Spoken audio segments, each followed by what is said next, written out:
Is this the best LEGO Jedi Starfighter ever made? Let's find out.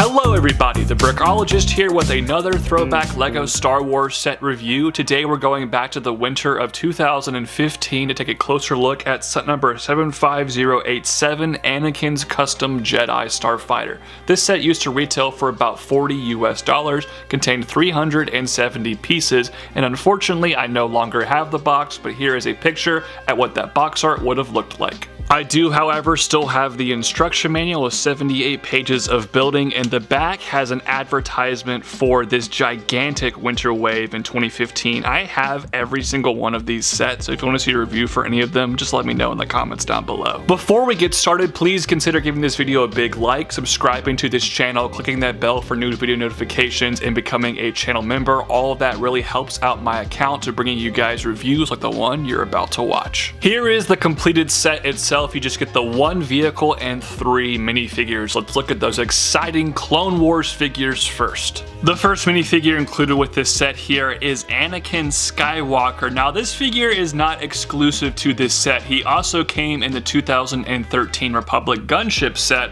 which is very hard to find, so it was nice to actually get this character in a cheaper set. However, this figure now is worth more than the original retail of this set, so still not super easy to attain, but he looks fantastic, especially in his torso and leg printing. The face print is decent. The hairpiece is my least favorite part of this figure. Never really screamed Padawan Anakin if you ask me, but he does have some good back printing and a double-sided face. He also, of course, is holding his lightsaber and an extra pair of binoculars. The second minifigure included with this set here is an astromech droid referred to as R2-P22. This exact same figure came with the 2014 V-Wing set, so it is not exclusive. Looks pretty good. I do like the red head, which continues all the way around the printing, but of course, like all the old LEGO astromech droids, there was no back print. Last and best is Asajj Ventress. Now Ventress did come in a couple of Clone Wars sets, but she was that weird stylized 2008 Clone Wars look that everybody absolutely hated.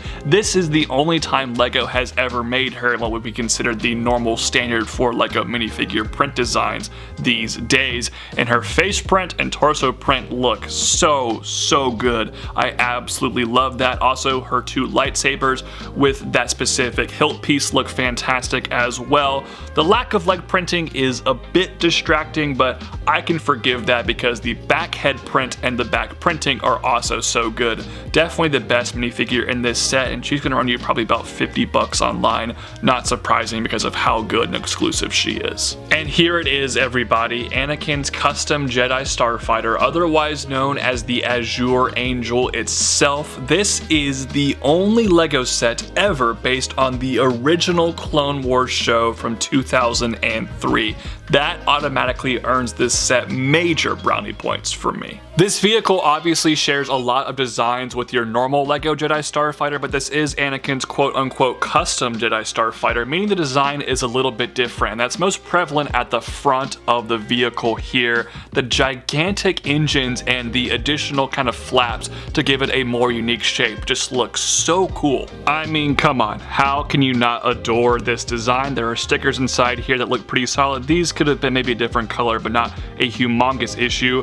As for the design on top, this is interesting. It's accomplished by mixel ball joints to get it in kind of the right angle. Now, it is a little bit awkward, the transition here. I don't really know how else LEGO would have been able to pull this off at this scale. The gaps aren't great, but they're fairly minimal, so I can kind of forgive them. For the most part, I think they did a good job with the kind of pieces they had available in 2015. The middle section of the ship is very reminiscent of Plo Koon's Jedi Starfighter from 2010, which is not a bad thing. It's actually one of my personal favorite Jedi Starfighters LEGO has ever made, and I just love brick building the stripes here. It looks perfect. All the angles are fantastic. It is really well done. Now, The place where you put your astromech droid, some of this design here, a little bit clunky, not the greatest in the world, but also not too bad. R2 slides in there perfectly, and there are some jumper pieces to keep him in place. There also is an additional feature with a Technic rod on the bottom of the ship, and if you push up on that hard enough, it will launch him out of the Starfighter. They've done that play feature on a number of sets, but it makes a lot of sense for the canonical vehicles and is always fun to play with. Moving towards the back, you can see the firepower this vehicle has, another custom aspect of this particular Jedi Starfighter. LEGO packed this thing out. You have the guns here. I do like the black fin as well, but there are also 2 spring-loaded shooters on either side, so 4 in total. That is a lot for a set of this scale. Obviously, if you don't know how these work, just push on this missile and it will fire like so. You can see how I did both of them at the same time. That is really effective. Additionally, there are extra shots for those spring-loaded shooters on the bottom of this vehicle that are housed with some rubberized pieces so they don't fall out too easy, but also don't have too much friction. That is really clever. And while we're down here, you do have 1 retractable landing gear. Nothing crazy, but it works out nicely. The rest of the vehicle sits on this piece back here, which is pretty good. However, I would have loved to have seen 3 landing gear like the actual vehicles in the Star Wars universe. The back engine pieces here use that same kind of jet engine piece we saw at the front, with some fantastic use of part here with that astromech droid in an unprinted gray. That looks fantastic, and I think the blue looks nice. All of that works to great effect. And now finally we can talk about the cockpit of this vehicle, and I gotta say the shaping back here is absolutely spectacular. The angles here are fabulous. All the curves look great. I love the mixing of the dark blue and the normal blue. All of that comes together very well, but the cockpit has a lot more than meets the eye. Now, the cockpit does have some of the features you'd come to expect, like being able to open up like so. You can see inside there is a stickered control panel that has a fan blade starfighter the ship Asajj Ventress uses in the Clone Wars. LEGO has never made that into a set.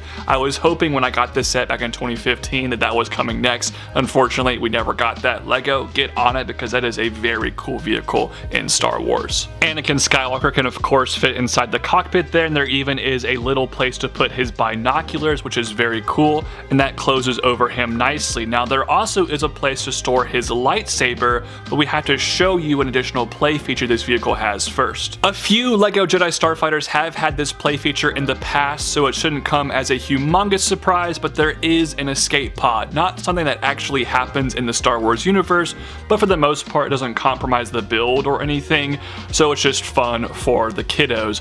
Basically, all you gotta do is just pull this back part off of Anakin's Jedi Starfighter, and now this is its own ship.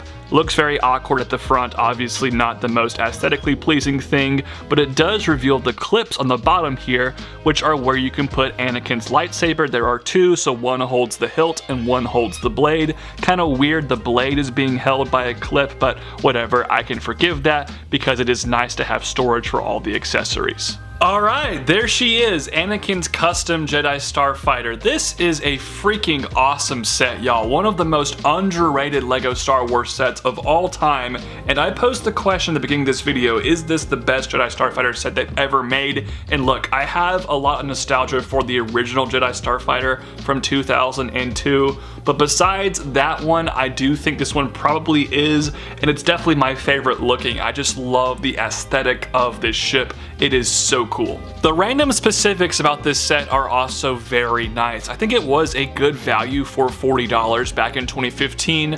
Adjusted for inflation, that's closer to $52 for only 370 pieces, so that doesn't look quite as hot, but I can forgive that because it hasn't really been that long since this set came out. Additionally, if you do want to purchase this set on aftermarket, it's going to run you probably about $150 sealed or $100 out of box. I would suggest just going out of box because there aren't too many pieces here that I think will be damaged if they are not sealed, so do that method to get this set because I do think this ship is just awesome to have in your collection, especially because it's the only Clone Wars set from that original 2003 series. The set ain't 100% perfect. I did mention a few nitpicky flaws, but I love this thing for the most part, and that's why it's going to get a fantastic rating of a 9 out of 10. However, those are just my thoughts. I'd love to hear your thoughts in the comment section down below. While you're at it, guys, please like this video. Thank you all so much for watching today's review. Peace out. God bless. Bye-bye.